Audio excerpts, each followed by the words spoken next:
Good evening and welcome to News 360 from our news hub here in Accra. I am Issa Moni. And my name is Nana Ikuya Mensah Brampa. Coming up in the headlines tonight.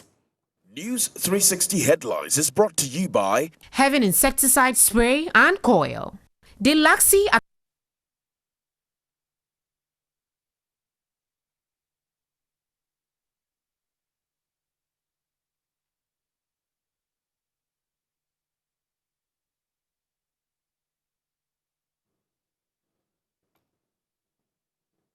And in the headlines tonight, NDC accuses President Akufo-Addo of easing coronavirus restrictions to serve his own interest. In the headlines, NDC accuses President Akufo-Addo of easing coronavirus restrictions to serve his own interest. Meanwhile, the Dankwa Institute throws its support behind the Electoral Commission but wants it to be forthright and decisive in its approach and processes. NAGRAT and the coalition of concerned teachers say they will not hesitate to withdraw teachers when schools reopen if government fails to fumigate and provide sanitizers. And later in business, hundreds of freight forwarders and importers besiege long room at the Tema ports to picket against the deployment of the integrated customs management system. And international news tonight, World Health Organization asked the United States to continue its collaboration with the world body.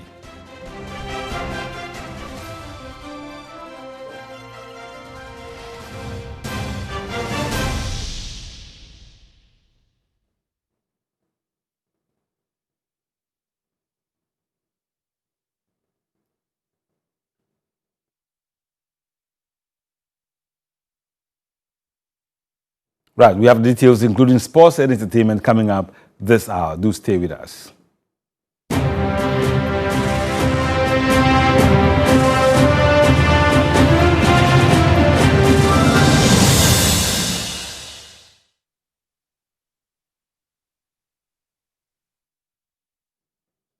And we begin with our Election Command Center. Straight into politics, the National Communications Director of the National Democratic Congress has accused President Akufo-Addo of easing the COVID-19 restrictions to serve his own interest.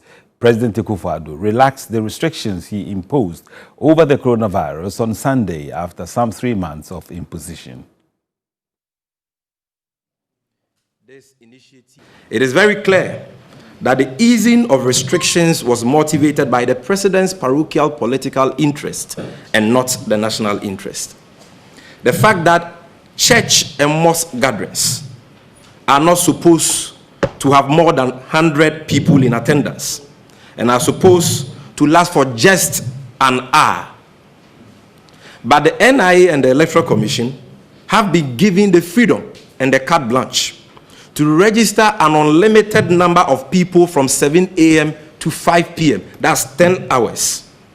Shows clearly that the so-called partial reopening of churches, mosques, and schools was only a ruse to the president's main agenda, which is the new voters register. And let me repeat this for emphasis. The president says that schools and churches, mosques can reopen, but they are not supposed to exceed, for churches and mosques, an attendance of 100 people.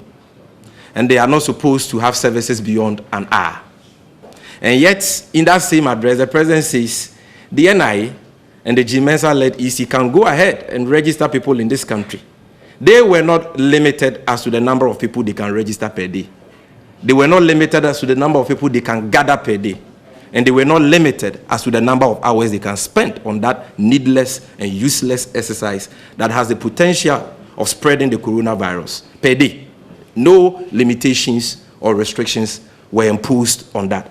That should let you know that the president's main agenda, main motive for easing these restrictions is, as we have already indicated, the execution of the needless and wasteful voter register agenda of the G-Mensa-led Electoral Commission. We are appalled by the G-Mensa-led EC's refusal to honor the invitations of the National House of Chiefs, which were intended to promote dialogue on the matter of the EC's entrenched decision to compile a new voters register for the 2020 general elections. Our traditional authorities, Nananom, are key stakeholders in Ghana's peace architecture and have contributed enormously to the peace, stability, and democracy we are enjoying in Ghana today. The refusal of the Jim Mensah-led Electoral Commission to honor their invitation is therefore highly disrespectful and an insult to the values and customs of this country. Well, meanwhile, the Dankwa Institute has thrown its support behind the Electoral Commission's decision to compile a new register, but wants it to be forthright and decisive in its approach and processes. At a news conference in Accra, Acting Executive Director Richard Ahiagba urged the Commission to be guided by the Supreme Court's interpretation that its mandate to compile the register implies a duty to compile a reasonably accurate and credible register. The Electoral Commission's decision to compile a new voters register has been met with stiff opposition from opposition political parties and some civil society groups. The situation worsened when the EC laid an instrument in Parliament to make the current voter identification card irrelevant. Acting Executive Director of the Dankwa Institute, Richard Ahiagba, is of the view the election management body failed in its public education drive on reasons why it has become imperative for a new voter register to be compiled. The EC must be forthright and decisive in its approach and processes. We find the EC's public education and rationalization as a major reason why some Ghanaians are worried and skeptical about the compilation of a new voters register. The EC's public relation has also failed to give comfort to a coalition of civil society organizations and some political parties. Richard Ahiagba urged the EC to engage and objectively assess the recommendations put forth by leading civil society organizations and members of the Ghana Anti-Corruption Coalition. The concerns that people have raised about how costly the registration process is going to be, the concerns to do with procurement, technical concerns, and even the very difficult environment we're in with COVID-19 should inform and guide the safe and frugal compilation of a new register. The Institute further urged the Electoral Commission to be guided by the Supreme Court's interpretation that the mandate of the Electoral Commission to compile the register of voters implies a duty to compile a reasonable, accurate, and credible register. It is important and to ensure that the EC engages in this process in a way that preserves the exclusive rights of Ghanaians to be on the register. In addition to that, the EC must indulge all necessary protocols, safety, legal, and regulatory measures to ensure that all eligible Ghanaians get the opportunity to be on its new voters register. You're watching News 360 live from the News Hub here in Accra. We're going to speak to Dr. Emmanuel Akwete. He's Executive Director of IDEC. But just before that, let's listen to portions of President Akufo-Addo's address last night.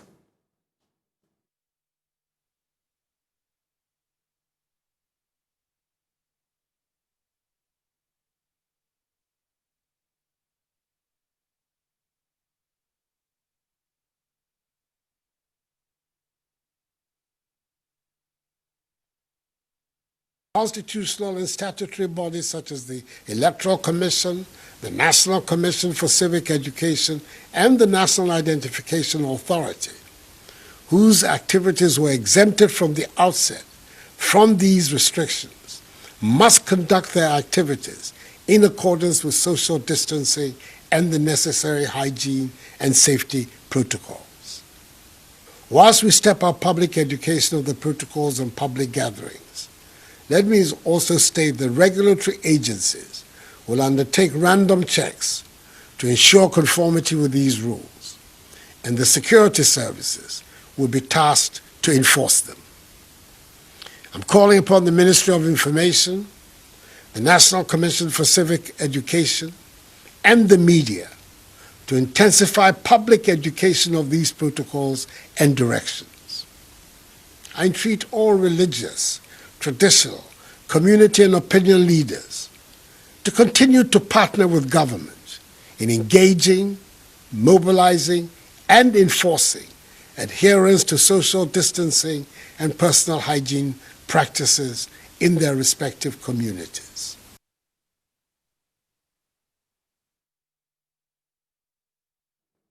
You're on News 360. And let's now welcome Dr. Emmanuel Akwete. He's Executive Director of IDEG, and Doc is on Zoom, so let's speak to him right away. Good evening, Doc, and thank you for agreeing to speak to us on News 360. Thank you, too. You're welcome. Right. So first, is the call by the President to the EC, NIA, and SCCE to get to work. Some have raised concerns. How do you react to this call? First of all, I think it's important that some restrictions have been lifted so that we can gradually regularize life. But this is an election year, and it's elections taking place in a COVID-19 context. There are health issues, considerable anxiety. People are afraid what will happen to them, apart from the economic consequences, and whether at some point we are all not coming back into another wave, given the fact that, well, now it's not so serious, given it's not so dangerous in terms of the rate it's rising. We are around 8,000 plus.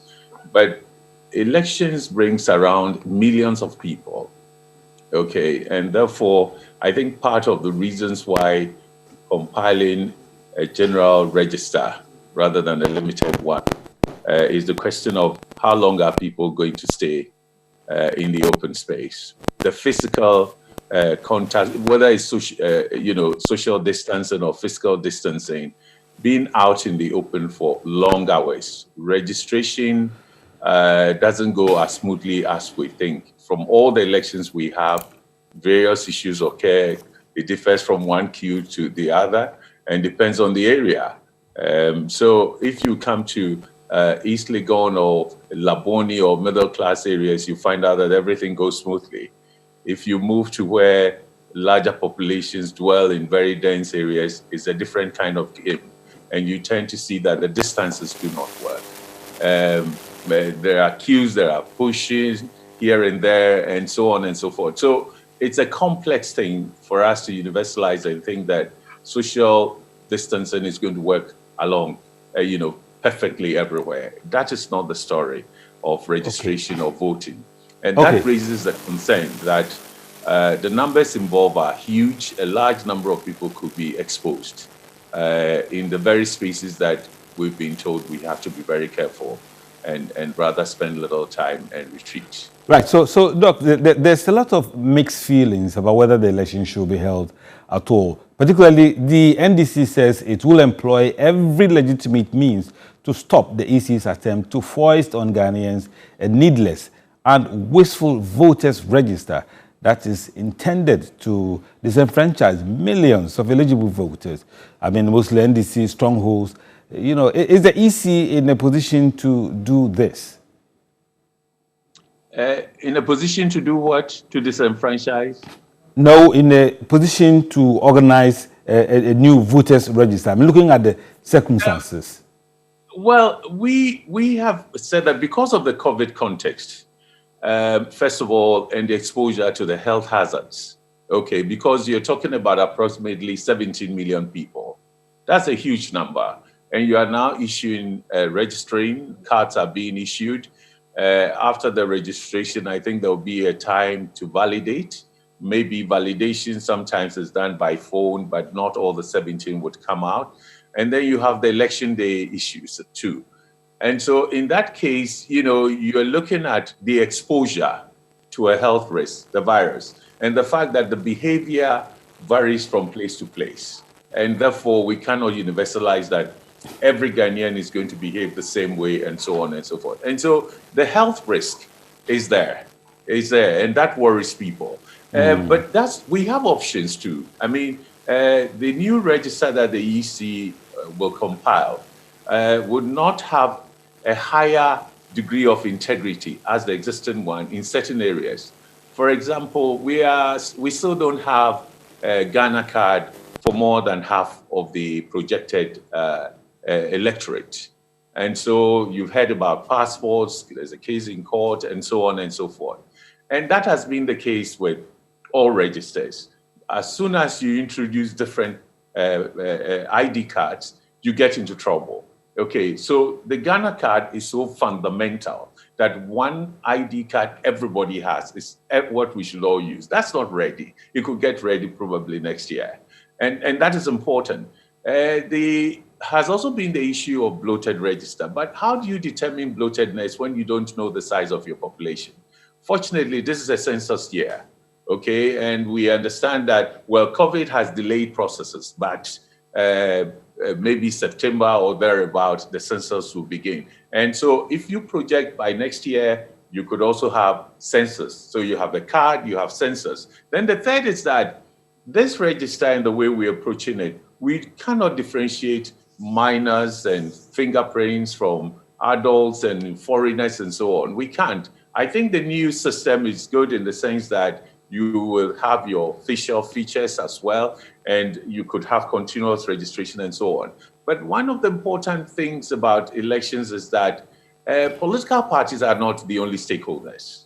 Okay, it involves the electorate. After all, the parties are organized to ask for us to vote for them.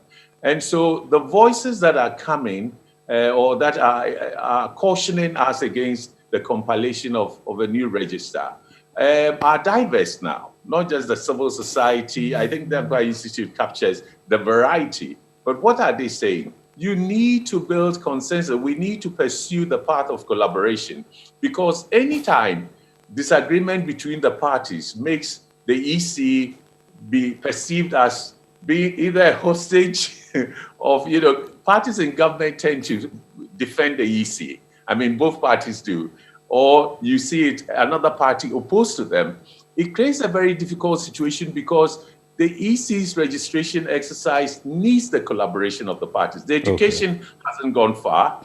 The parties would have to mobilize their members out. In 2008, when there were disagreements like this, we ended up with a more serious bloated register and a very greatly disrupted process. And that affected, the integrity of the register and all that. So we must find the path to, consensus. We can combine a very new registration. Why don't we confine the new equipment to the limited registration, which minimizes exposure, because it's about only 1.5 or so. All right. So I'm sure that this is a long conversation. We may need to find time to discuss this thing again, because it is in the interest of Ghana that we have a voters register that can satisfy at least all the political parties and the stakeholders. Thank you very much, Dr. Emmanuel Akwete, Executive Director of IDE. We're grateful for your insight into this issue.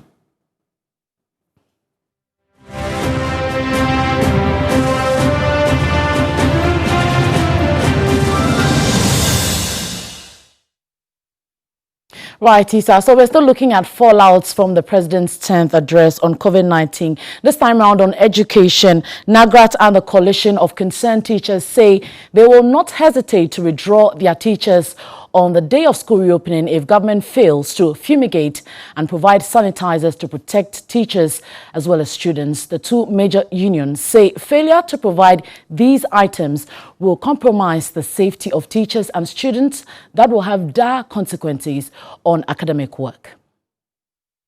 NAGRAT and the Coalition of Concerned Teachers Ghana were reacting to the directive by the President Nana Akufo-Addo to open schools from June 22 for senior high schools. According to the president of NAGRAT, Angel Kabonu, he is apprehensive about the reopening of the schools for the JHS 3 and SHS 3 students. He said if government fails to provide hand sanitizers and fumigate the various schools, academic work will be affected. While some parents are willing to send their children to school, others are also planning to hold back.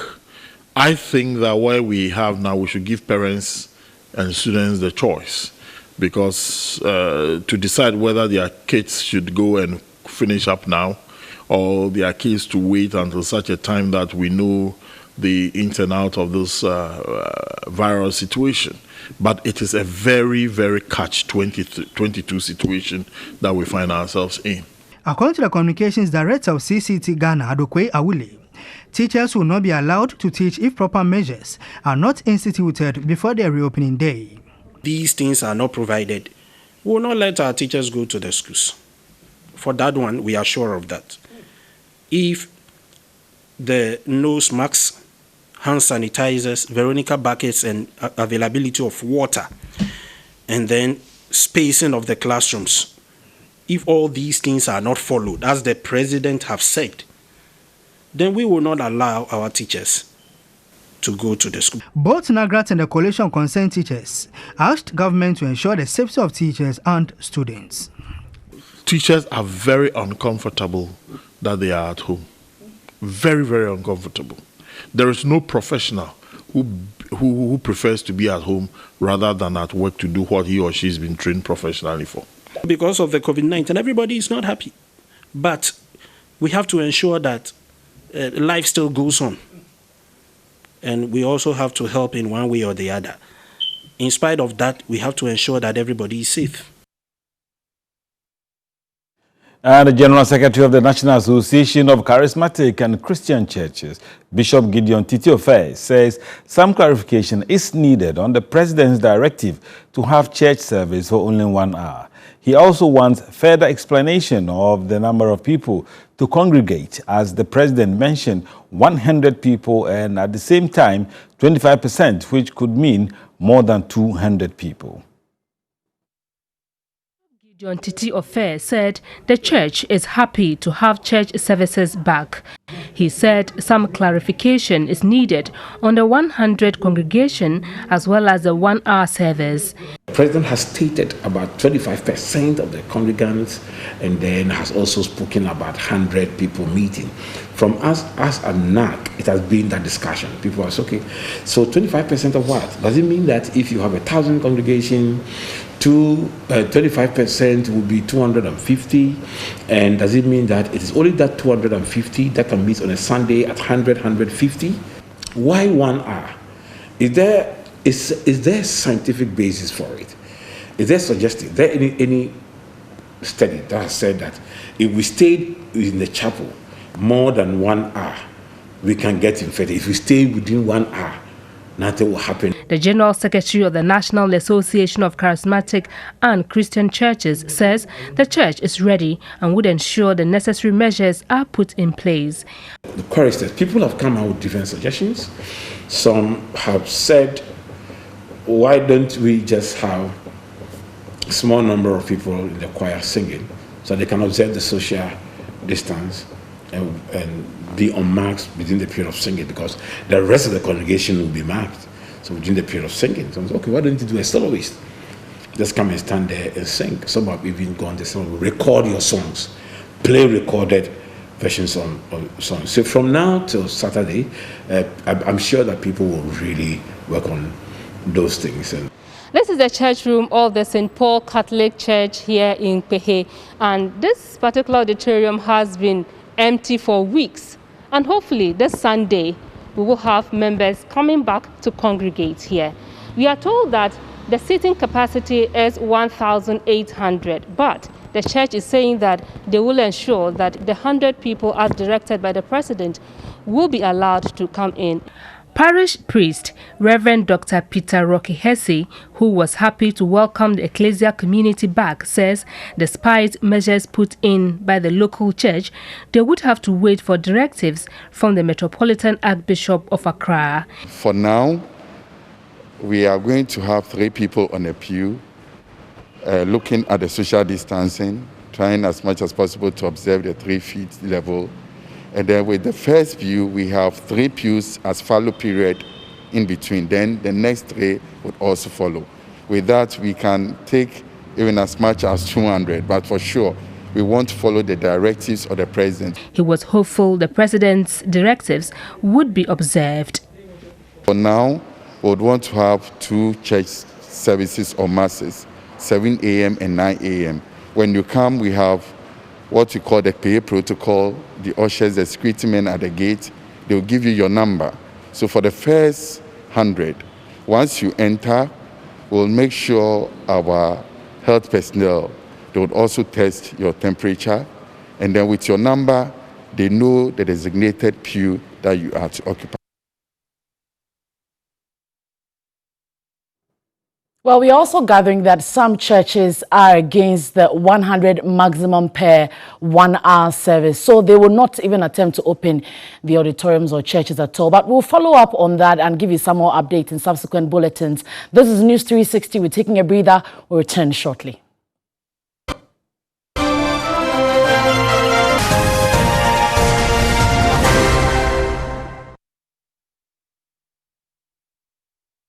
Thanks for staying with us on News 360. Let's do business with me, Nana Ikuya Mensah Brampa. Now, cost effectiveness and related benefit of online learning remains somewhat limited in Ghana. However, the Chartered Institute of Bankers Ghana believes distance should not be a barrier to learning and measures designed should be cost effective for students. Ebeneji Kumbuating has more in the following report.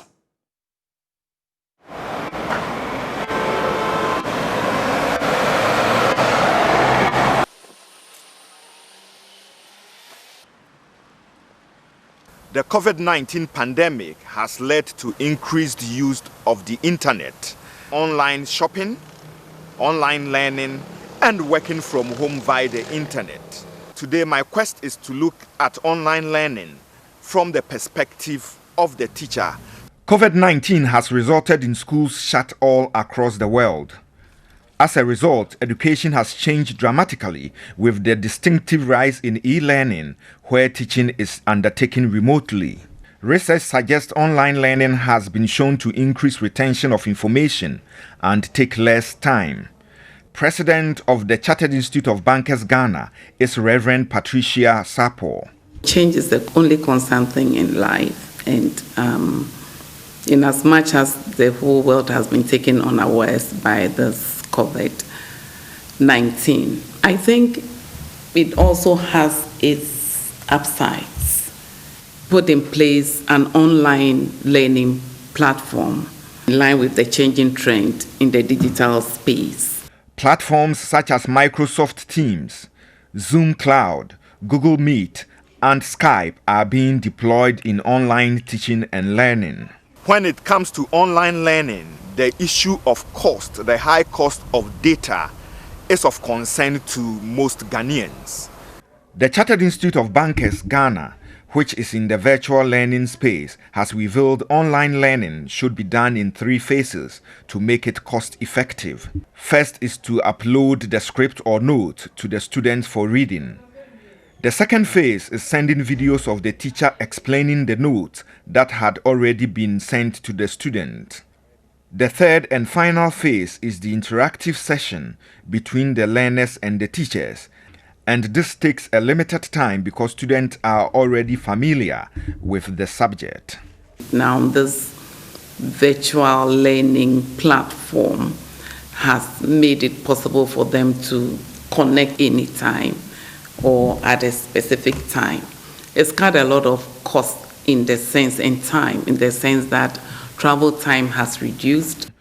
With this sudden shift away from the classroom in many parts of the world, some are wondering whether the adoption of online learning will continue post-pandemic. How would such a shift impact the world education market? Eben Ajekumbuating, TV3, Accra. All right, so we're turning our attentions now to the Tema Port, where the Integrated Customs Management Systems, ICOMS, takes effect today. And my colleague Josephine Ncheje was at the ports to gauge the mood on the first day of takeover, where we understand that hundreds of freight forwarders and importers besieged the long room at the Tema Port to picket against the deployment of the Integrated Customs Management System, ICOMS. More detail in this piece. The Integrated Custom Management System, ICUMS, took effect at the port and at the Kotoka International Airport. Importers and freight forwarders began to throng the ICUMS centers, unable to complete the process upon accessing the new system. Few minutes after, the number grew with more forwarders demanding answers. So I just saw you rushing to the help desk. What are you going to do there? I went there to inquire on the level of my process. But where I've reached, I'm shocked. So I went there to ask them what I should do. And they are telling me that I should go back and start the whole thing again. My container too is on demurrage. So if I go and then I couldn't complete the whole thing, then it means I have to pay another charges again. And it will be my cost. The importer won't pay. I just came here to just try whether my TIN number with the new system that we have will work or something like that. But since morning we've came here, we've been asking questions. Nobody's willing to give us proper answers because the new one that we are using, when you put the concerning TIN number, it's not working. So behind me is one of the help desks that has been instituted and designed by ICOM officials for the start of the program, so that freight forwarders and clearing agents will come in here with all their questions for them and their issues to be solved. But currently, as we have been here for close to an hour, we have been seeing no more than 100 of freight forwarders who have come here with issues, hoping to get help. Tension began to build up with many of them gathering and disregarding the social distancing protocols. But now you are the people facing the problem. I've applied for CCBR, the CCBR is in. I've applied for an exemption, GIPC exemption. Everything has been approved. I've paid for it. Frustration sets in with more massing up. By 12 noon, the numbers increase, leading to the expression of dissatisfaction about demurrages which will accrue for importers to pay.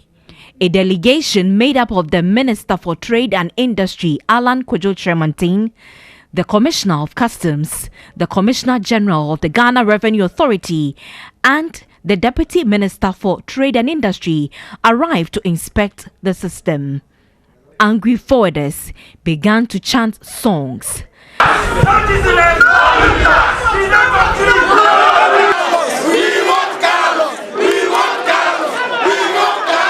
The Commissioner of Customs, Colonel Retired Kojo Damwa, attempted to calm tempers. Ladies and gentlemen, you are important stakeholders in this whole business about clearing goods. We have come here to appreciate you. We know the good job you've been doing. We have given information in the past few weeks and to some extent months about the changes that were about to take place. Now today marks a different milestone in your operations. We are aware that if you start any new thing, you are likely to have one or two challenges. So we concede that some of you genuinely have some concerns. That is why we have moved all the way from Accra to you to listen to you and then find solutions to your problems. Josephine Nchieje, TV3. Talk about throwing social distancing to the gutters with that heat at the ports. But being the first day, let's see how subsequent days will turn out with the new ICOMs on board at the ports. Away from that now, Calbank Ghana Limited has donated a set of personal protective equipment worth 230,000 cedis to 4 hospitals in the country. The move is to ensure frontline workers who are faced with daily harsh realities of dealing with COVID-19 cases are adequately protected. Following the outbreak of the coronavirus pandemic in the country, it has become necessary for frontline health workers to have adequate personal protective equipment. Presenting some items to University of Ghana Medical Center at Legon, the Chief Risk Officer of Calbank Limited, Barbara Banson, noted these hospitals play a cardinal role as referral healthcare facilities in the management of COVID-19 cases. This COVID came in more like a surprise to everybody, and being a responsible organization, and the responsible staff of the bank. We believe that if we come together to contribute to help in the fight, it will be good. In total, we have about 230,000 Ghana cedis that we contributed, staff, senior management, and then the board members. Chief Executive Officer of the University of Ghana Medical Center, Dr. Darius Osei, whilst commending Cal Bank for the gesture, assured the items will be put to judicious use and encourage other corporate bodies and organizations to continue to support the fight against the coronavirus pandemic. If you look at the fact that we are seeing patients in the critical care unit, then it means the PPEs are very important in the work that we do. Carl Bank has done a great gesture. If you look at these items, they are talking about 230,000 Ghana cedis, not corporate social responsibility, but really coming from the funds of staffs and individuals. It is very appreciative, and we're going to use these items to supplement the work we do. The bank also presented some PPEs to the Fiam Kwanza Regional Hospital, the Komfanochi Teaching Hospital, and the Tamale Teaching Hospital. Management of the bank also entreated the public to observe the hygiene protocols to contain the spread of the disease. Remember, you can log on to 3news.com for more business news updates. That's it for business. We'll be back with sports with Juliet Bewa. Stay with us.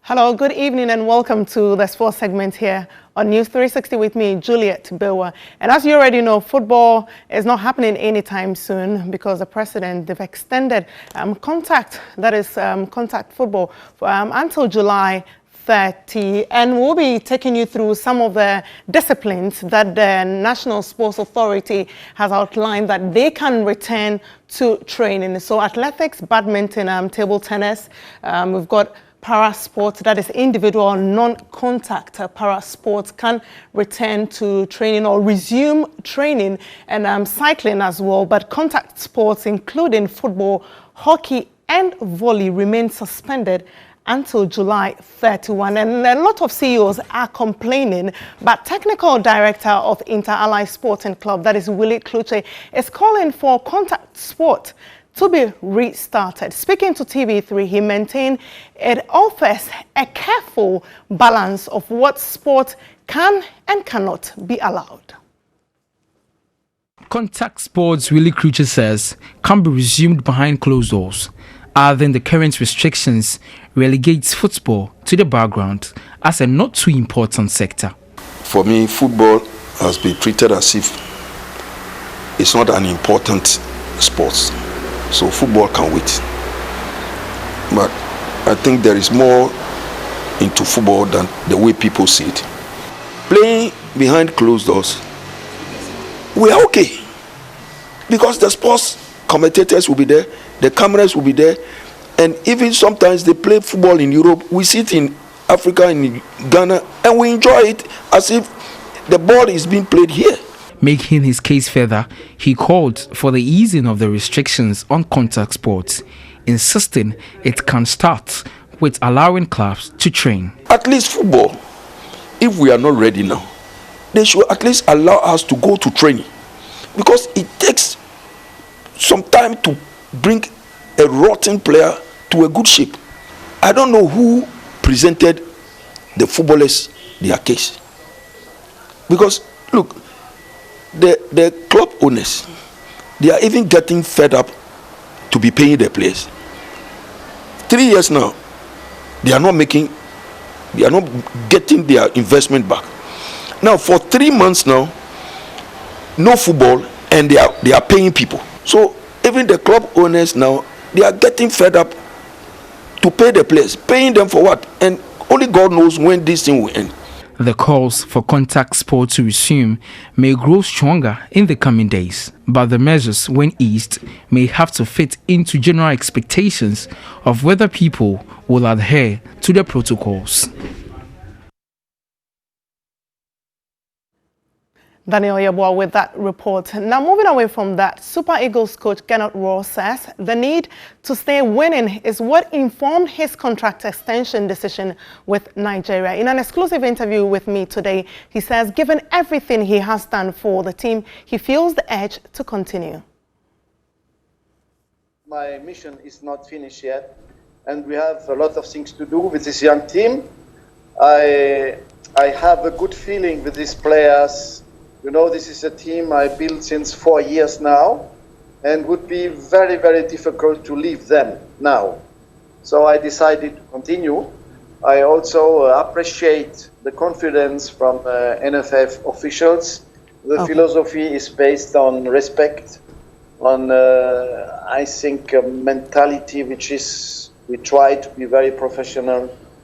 We try to be all the time respectful with the players, and we appreciate what they are doing. So when you have a communication based on honesty, humility, and complicity now, and I think still the team can progress because they are very young. We have experienced players like Ahmed Musa, of course, like Ekong, Balogun, Omeruo, but we have also very, very, very young players who we try to show they are able to replace former stars of Super Eagles who decided to stop the career. So this is an interesting moment to continue the progress and also to develop our game. We'll be bringing you more of that. But now, British sports journalist, that is Ed Aaron, says the role of African players in the European football space cannot be underemphasized. Speaking to him on his new book, Ed reiterated the impact African players continue to have abroad. Several years of trying to do the story justice, really, trying to track down as many old players as I could and current players as well. And not just players, but people that were involved in their stories and helping them to come to English football, you know, from the very start. So really starting with Arthur Wharton, who is quite famous now in England, which is a great thing. That he came from Ghana in the 19th century, and all the way through from so many names that I could mention, Steve McConey, Albert Johansson, into the modern era, people like Peter Unlove, Michael Essien, Didier Drogba, Riyad Mahrez, Sadio Mane, Mohamed Salah, just so many players who've made a real impact in English football and beyond as well, in society as well. It's a real honour to be able to tell their stories. Perhaps, African countries need to be a bit prouder of some of their players and push them a bit more, and perhaps they might start to get more recognition that I think is really deserved. It's taken a lot longer, I think, for African players to establish themselves especially in England, really. Last season, 2018-19 in the Premier League, it was like 15% of all the goals that were scored were by Africans. And obviously, it's still a difficult process to come all the way from Africa to find your way to the Premier League, but hopefully it's becoming a little bit easier because of the success of the ones that have come before. Now, the good news that came in today, Manchester United have reached an agreement with Shanghai Shenhua to extend the loan deal for Odion Ighalo. The Nigerian striker's stay was initially due to end on May 31, but he will now remain with the Reds until January 31, 2021. So enabling him to build on an impressive start to life with the club he supported as a boy. And Ighalo's tally of 4 goals in 8 appearances so far includes at least 1 strike each of his 3 starts against Club Brugge.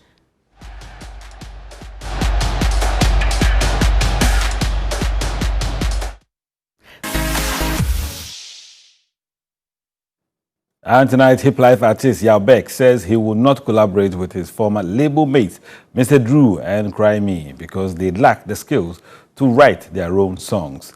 The rapper, in an interview on 3FM's Campus Rocks, revealed if it will take him 50 years to blow, then so be it. Yao Beck.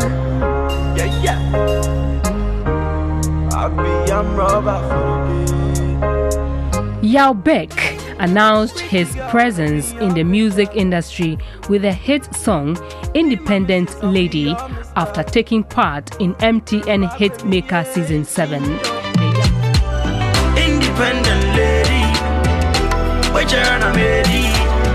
I will serve you from Beckett to Levy. So the young act, who had a lot of controversies after departing with his former manager, Kewa, further revealed that his former label mate, Mr. Drew's latest song, Eat, which featured award-winning Stone Boy, is a mixtape of Rotimi of Power Series fame's song titled Love Ridden. He also revealed that he is not in a rush to get to the peak in the music industry if it only requires that he features artists who do not write their own songs. Mr. Drew. You don't know song right. We are not going to collaborate with anybody where you don't know song right. Mr. Drew doesn't know how to write a song. But he has songs out. He has a new one with Stone Boy called Eat. It be, you know what it be? It be mixtape. Rotimi. Go listen to Rotimi. By? It was just a, that be the title, Love by Rotimi. Okay. Yeah. The artist is called Rotimi. So he's a Nigerian. He lives in the States. The one who was featured in the Power movie. Yeah, that's his song. Me, I don't go feature somebody you know go feel right. If you go take me 50 years before I go blow, I go there cool. Than to feature somebody who is not passionate with the work. He just want fame. I don't like that time. What about Creamy? I need to know right. If you know right, you know go take somebody in song and still deny. Yao Beck is out with a new single titled Armed Robber. Your body on point like a decimal.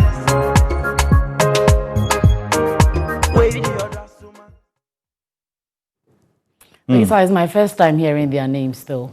Yeah, well, but I think I just like this about him. I'm here. It sounds good. But some people sing, others also write. That's what the music industry is all about. I hope they will collaborate sometime to come. Well, that's it from us tonight here on News360. Remember, you can log on to 3news.com for more news updates. My name is Nana Ekuya Mensah Brampa. And I am Isa Moni. Have a good evening.